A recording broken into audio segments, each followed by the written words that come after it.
following the conclusion of the press conference.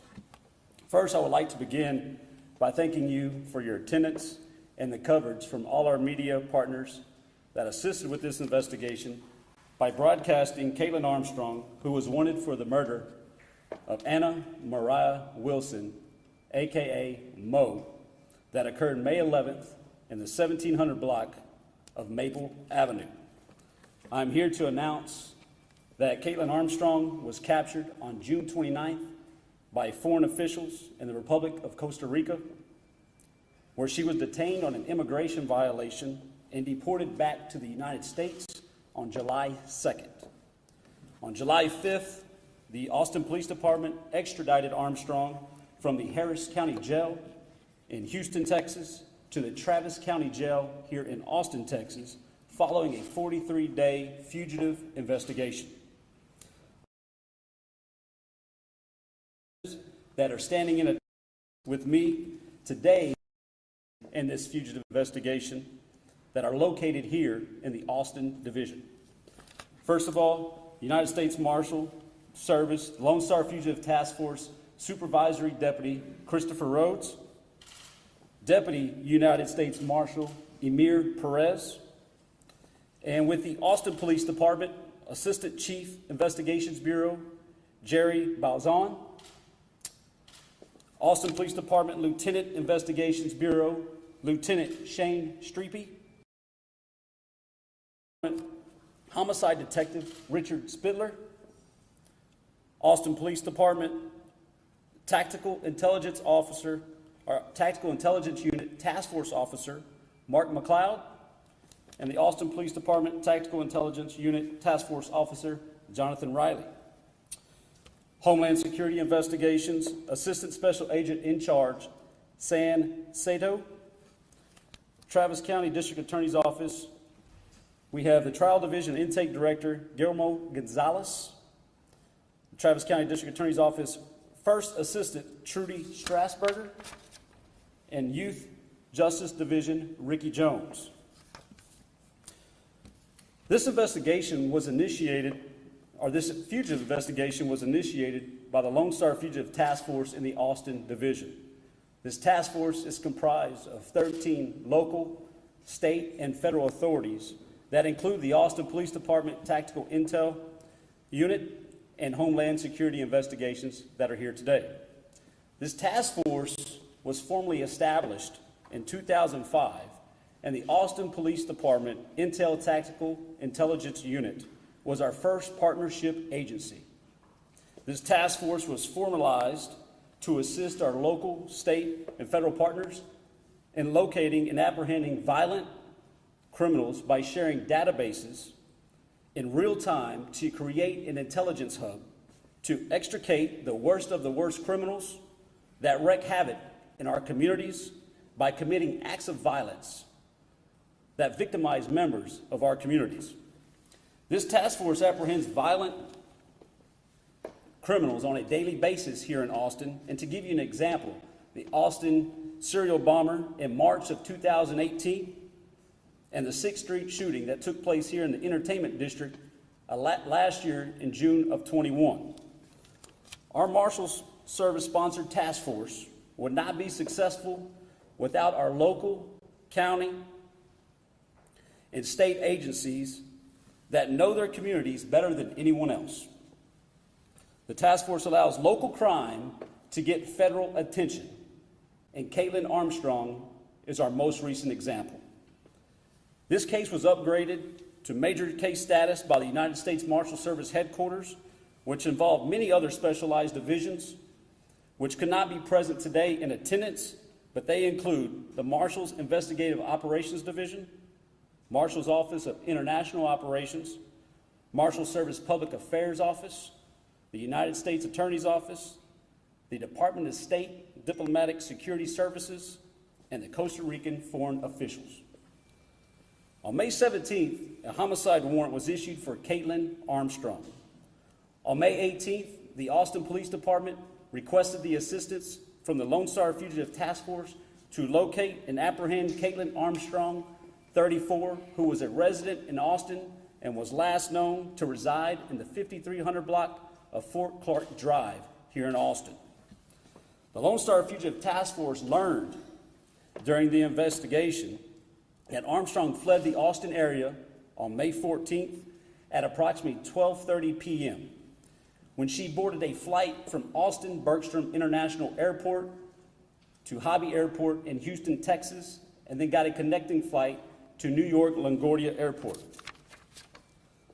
The Lone Star Fugitive Task Force contacted the United States Attorney's Office in the Western District of Texas, here in the Austin Division, to obtain a warrant on Armstrong for an unlawful flight to avoid prosecution, when it was evident on video surveillance and boarding passes that Armstrong had fled the Austin area days after being interviewed by Austin authorities.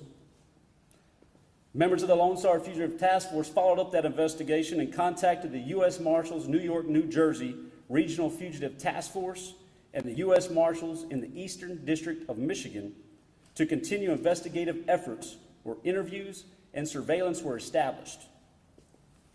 During an interview, it was learned through a confidential source that Armstrong was transported to the Newark International Airport in New Jersey, and at that time, the direction of travel was unknown. On June 6th, the U.S. Marshal Service announced the case to be upgraded to major status. This upgraded status comes with additional funding, additional manpower, and specialized skills from individuals that work in a program that was developed in 1985 by the U.S. Marshal Service to assist the U.S. Marshals' top 10 fugitives that list the most violent criminals that hide in the shadows for an extended period of time. The Marshal Service posted a cash reward listed at $5,000 for tips leading to the arrest of Armstrong, followed by a $1,000 cash reward posted by the Austin Area Capital Crime Stoppers. An anonymous donor contacted the Austin Area Crime Stoppers and provided an additional $15,000 with a combination of $21,000 for tips leading to the information of Caitlin Armstrong. As the fugitive investigation continued, investigators with the Lone Star Fugitive Task Force learned that Armstrong sold her black Jeep Grand Cherokee to a CarMax in South Austin, where she received a check for $12,200. On June 30th, the Marshal Service, announced that Homeland Security investigations discovered that Armstrong boarded a United flight from Newark International Airport on May 18th and arrived in San Jose, Costa Rica at approximately 8:30 Eastern Standard Time. Armstrong boarded the flight and fled to international territory by presenting a passport that did not belong to her, but belonged to someone that was closely associated with her. U.S. Marshals International Operations immediately communicated with the Department of State Diplomatic Security Services and continued investigative efforts where communication was established with foreign officials in Costa Rica in pursuit of Armstrong after using a fraudulent passport. The U.S. Marshals Service deployed 2 United States Marshals to the U.S. Embassy in Costa Rica to assist the Department of State and foreign officials with intelligence on the possible whereabouts of Caitlin Armstrong. During the investigation in Costa Rica, it was learned that Armstrong traveled to multiple destinations to include San Jose, where she landed there at the airport, to Jaco Beach, and to Santa Teresa, Costa Rica. It was discovered Armstrong used different names, aliases, under the alias of Beth Martin, Liz, and Ari Martin, who she advised to uniformed officials at Don John's hostel in Costa Rica. Armstrong used these names at yoga studios and other lodging since her arrival in Costa Rica on May 18th. Officials involved in the investigation conducted old-fashioned law enforcement techniques, went door to door, conducted multiple interviews, going from yoga establishment to other yoga establishments, and also made contact with lodging venues that she had left behind, which then paved the way where Armstrong was detained by authorities at the Don Johns Hostel located in Santa Teresa Beach in Costa Rica. Armstrong was detained there in Costa Rica on the immigration violation for that fraudulent use of a passport. Armstrong was transported back to San Jose following a 6-hour drive from the hostel to San Jose, Costa Rica, where Armstrong eventually confessed to her true identity. Armstrong, according to foreign officials, Armstrong altered her physical appearance. She dyed her hair brown. She cropped her hair shorter to about shoulder length and had a bandage on her nose where she claimed it was from a surfboard incident just days before. The Department of State Diplomatic Security Services really contributed to the assistance of this apprehension. They are the long arm of the law, and they have the largest global reach of any U.S. federal agency, law enforcement agency, where they have 29 offices in U.S. cities and over 270 locations around the world. They are tasked with protecting the integrity of U.S. travel documents. The U.S. established diplomatic relations with Costa Rica in 1851. Armstrong was deported back to the U.S. by the United States Marshals Service, and on July 2nd, Armstrong arrived at the Bush Intercontinental Airport in Houston, where she was received by the Gulf Coast Violent Offenders Task Force in Houston, where she was transported and booked into the Harris County Jail. I want to make it known that it's important to understand the type of difference between a deportation and an extradition. A deportation is more of an administrative function, and an extradition is an agreement amongst two countries, usually under provisions of a treaty or a statute. I'd like to also bring up the significance of the investigators on this case that stand here before me that faced the challenge, wanted to be the difference, and became the difference when Caitlin Armstrong was taken into custody by foreign officials in Costa Rica. We have three individuals here that were the leads in this investigation. Those are Deputy United States Marshal Emir Perez, Task Force Officer Jonathan Riley, Task Force Officer Mark McLeod. These individuals, along with many other individuals in the Marshal Service when this was upgraded to a major case, forfeited their leave, their weekends, and their holidays to contribute to closing a 43-day investigation of Caitlin Armstrong, who was a fugitive from justice, fled not only Austin, but the United States, and changed her physical appearance. Everything that the Marshal Service did in this particular case, and members of the Lone Star Fugitive Task Force, when everything was upgraded to a major case, really streamlined all the information in order to communicate with foreign nationals. And like I explained to everyone in the past, it's really a speed pass like at a theme park where you jump the lines because you have something imminent and it needs to be taken care of.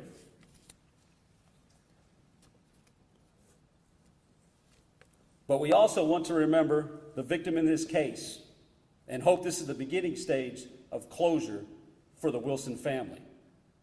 I will now have the Austin Police Department Assistant Chief Investigations Bureau, Jerry Balzan, come forward for his statement. Thank you. Good afternoon, everyone. I am Jerry Balzan. I get to be one of the assistant chiefs with the Austin Police Department, and currently I oversee our Investigations Bureau. We stand here today proud of the work done alongside our partner agencies in bringing the Wilson family some closure and justice. Many of you here know about APD's outstanding homicide unit, as we boast one of the higher clearance rates in the country. But today I want to talk to you about our APD Tactical Intelligence Unit. It's comprised of one sergeant, eight officers, and a detective who collectively have over 125 years of law enforcement experience. This is evidenced in the amazing work they do day in and day out. The primary mission of our Tactical Intelligence Unit is to assist our violent crimes investigators in locating, identifying, and arresting the most violent fugitives in Central Texas. Our Tactical Intelligence Unit is part of the United States Marshals Lone Star Fugitive Task Force, and we are so grateful for this partnership because they provide us additional local, state, and federal resources, including law enforcement personnel, equipment, funding, and most importantly, training. And this all supports our violent crime investigations here in Austin, Texas. Within hours of the murder of Anna Mariah Wilson on May 11th, 2022, our APD Tactical Intelligence Unit, as they do with every homicide here in Austin, began working closely with APD's homicide unit detectives to help identify the suspect in this case. This early collaboration allowed the APD Tactical Intelligence Unit to seamlessly transition from investigation support to fugitive apprehension under the Lone Star Fugitive Task Force. Throughout the fugitive investigation, APD Tactical Intelligence Unit personnel through the Lone Star Fugitive Task Force worked with the Travis County District Attorney's Office, the Travis County District Judges, to obtain legal process in direct support of the fugitive investigation. This investigative process and assistance from our federal partners led to the arrest of Caitlin Armstrong. Thank you very much. Thank you, Chief. Thank you, Chief. I will now have Homeland Security Investigations, a Special Assistant Agent in Charge, Stan Cito, for his statement. Thank you, everyone. I'm Stan Cito with Homeland Security Investigations. I won't take a lot of your time. I just wanted to have a chance to speak and recognize the tenacity of the U.S. Marshals Service and its task force members in apprehending this international fugitive. Our agency's sole responsibility as a law enforcement partner is to combat transnational crime in the United States and abroad. So I was just very thankful that we had a few of our agent stations abroad in Costa Rica to assist the Marshals' efforts to try to locate and run down leads in Costa Rica. I mean, this successful operation definitely sends a clear message to criminals that no matter where crime is committed, no matter where you flee, you're not beyond the reach of the law. We'll utilize every resource partnership to make sure that you come to justice. And I definitely want to recognize Amir, APD, and all task force members for their outstanding work. That's all I have. Thank you.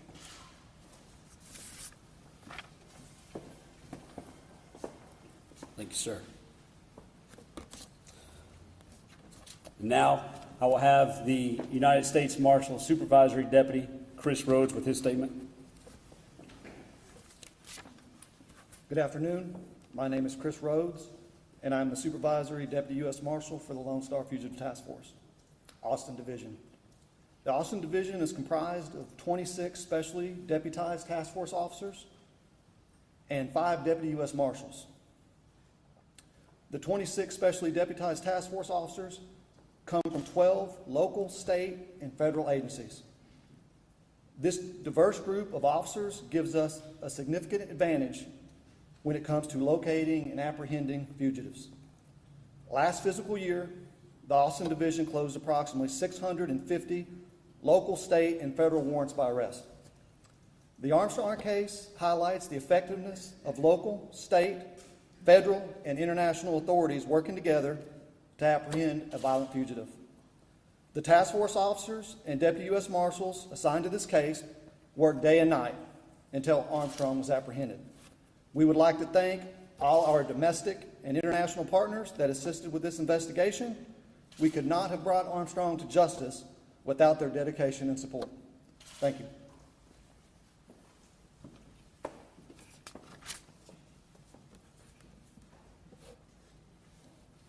And just before I close here, I'd like to give a special thank you, especially through the course of this investigation with the help of the U.S. Marshals Public Affairs at headquarters in Washington, D.C. that really assisted us and assisted communication with you all that are here today, where we fielded over 222 email correspondence on media questions, conducted over 40 interviews on national TV, and that doesn't account for phone calls and text messages. But that information assisted us in developing over 80 tips nationwide. Some of those tips were more credible than others, but it did give us some type of traveling path on Caitlin Armstrong, and we on Caitlin that with the investigation that we already had.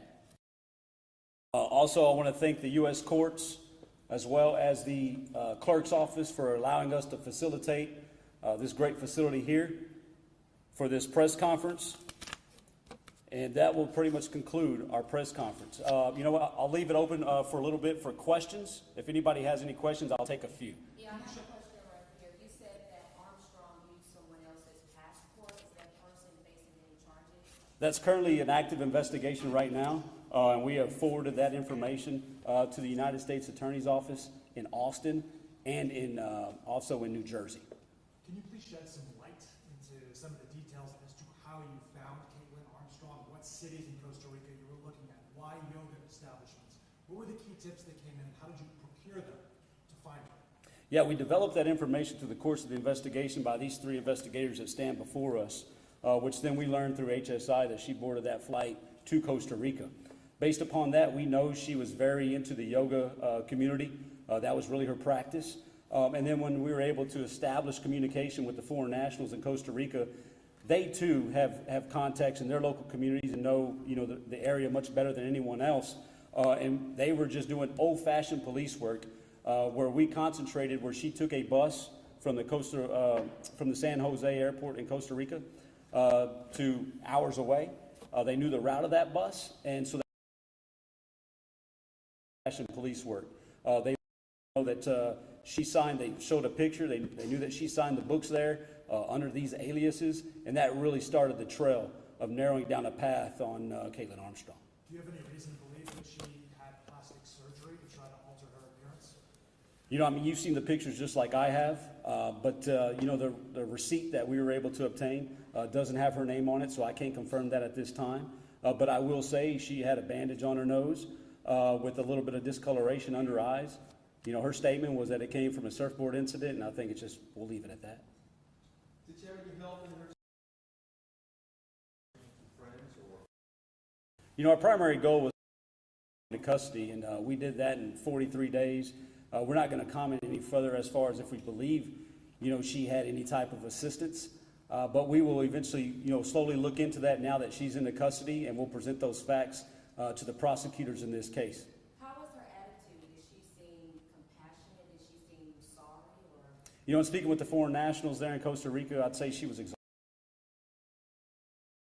When she was encountered by Costa Rica, she didn't first, but when she was taken into custody, minutes later, then as to her true identity. So I think she needed to come forward, but it's time to reveal true identity. I don't know. I'd say she took a journey out of the airport. She was gone since June 29th. She frequented other hotels as well as other yoga studios. So she was really trying to, build something to where she could instruct yoga there in Costa Rica. I don't know. I don't have that information. She was in custody, she was being questioned, and she was released. Can you explain that clerical error? I believe it relates to a services charge expiration about Botox that was stolen, and that was not sufficient to keep her in question. How did that transpire? Our unique position here with the Lone Star Fugitive Task Force is we're always here to assist our state, local partners with these types of investigations when there's already a warrant placed on that individual. So when we received the warrant from the Austin Police Department, we didn't really know the true facts of the investigation leading up, to the homicide charge, but we knew that we had a fugitive that fled the Austin area, and that was our priority. And that's exactly what we returned back here from Costa Rica, who's now in the Travis County Jail awaiting further judicial proceedings. So, one more question. How often do y'all have this outcome when you have a situation where someone is, fleeing the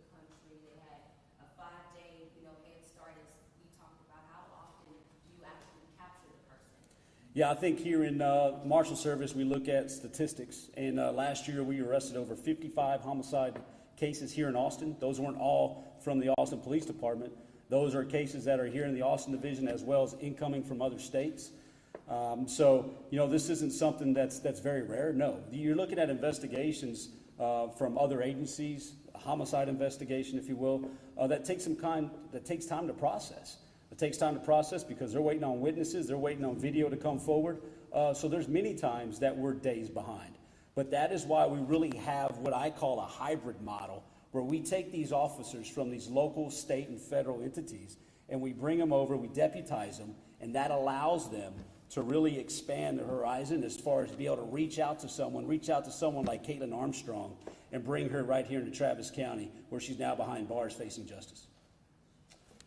I'll close with that. One more. What type of documents did you find over in Costa Rica there? Those documents that found were pretty unique. At the time that foreign officials arrested or detained Caitlin Armstrong, she pleaded that she didn't have a key to a lockbox where she had her belongings, and the owner at the time was not there to be able to unlock that lockbox, so she was taken into custody and transported away from the scene. It was later on where I believe a news affiliate got in contact with the owner of that hostel, and that's when he was able to voluntarily recover those documents of the passports, the receipt that was posted by a media outlet as far as plastic surgery, and all those documents were handed over to authorities and are now in evidence. So that'll conclude this press conference. I will be available for a few minutes for one-on-one interviews if you have them. And I'd like to also thank our guests for being here, available with us today, that standing with us during the course of this 43 days.